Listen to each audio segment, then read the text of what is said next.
The Cherry on Top by Lauren Erzman and Serena Elasian.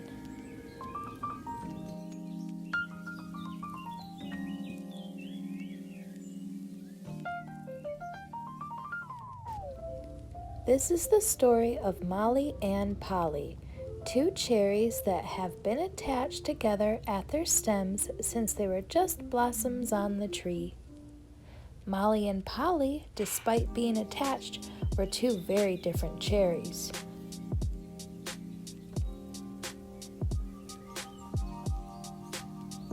Molly was dramatic and outgoing and liked to be the center of attention.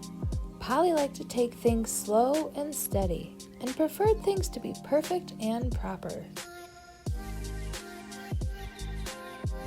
Even though they were best friends, their differences often caused problems. While Molly liked to run and be the first cherry to the picnic, Polly liked to take her time and see all the sights along the way.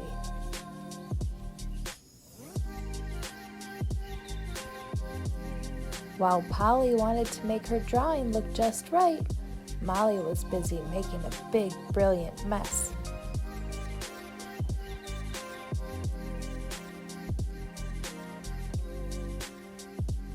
But they did have one thing in common. They both dreamed of being the next cherry on top.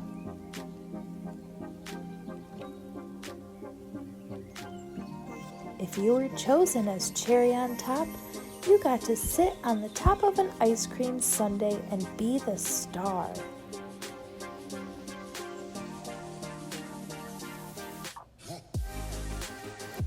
The cherry on top was the single finishing touch that made a nearly perfect dessert. Perfect. Molly wanted to be the star. Polly wanted to make the perfect dessert. Neither could fulfill her dream while they were still attached. So when Sunday Fun Day arrived, Molly and Polly were very excited. When they got to the front of the line, they met the cherry in charge. You need to run really fast in opposite directions to break your stems apart, he said.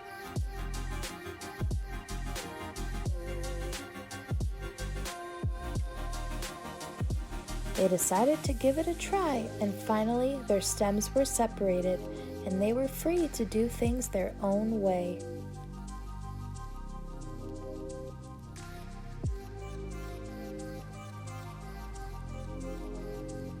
Polly carefully counted all the sprinkles on her way up her sundae, and it was the perfect number. 100 sprinkles is the exact amount I need for the perfect dessert, she said. I don't have to wait for Polly. I can just run right up, said Molly. So she jumped over the whipped cream. But when they reached the top of their sundaes, it wasn't all sugar and sweetness as they had expected. Isn't it great up here, Polly? Molly asked, looking to her side, before remembering that she was alone.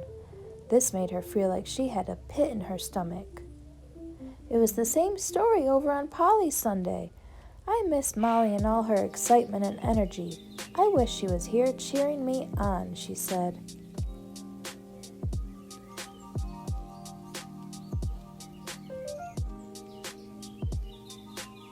So both cherries decided to roll back down their ice cream sundae mountains.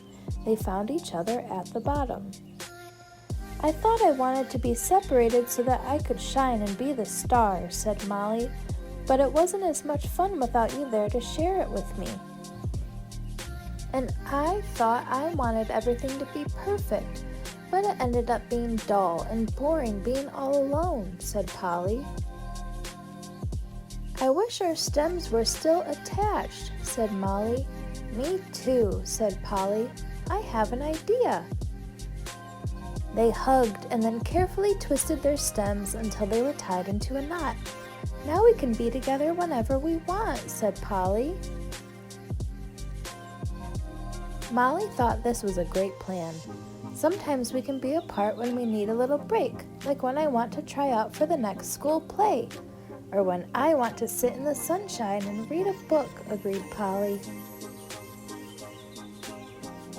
But when we want to play jump rope games or enter a two-stemmed race, we can still be together like we used to, said Molly. It's the perfect plan, said Polly. The end.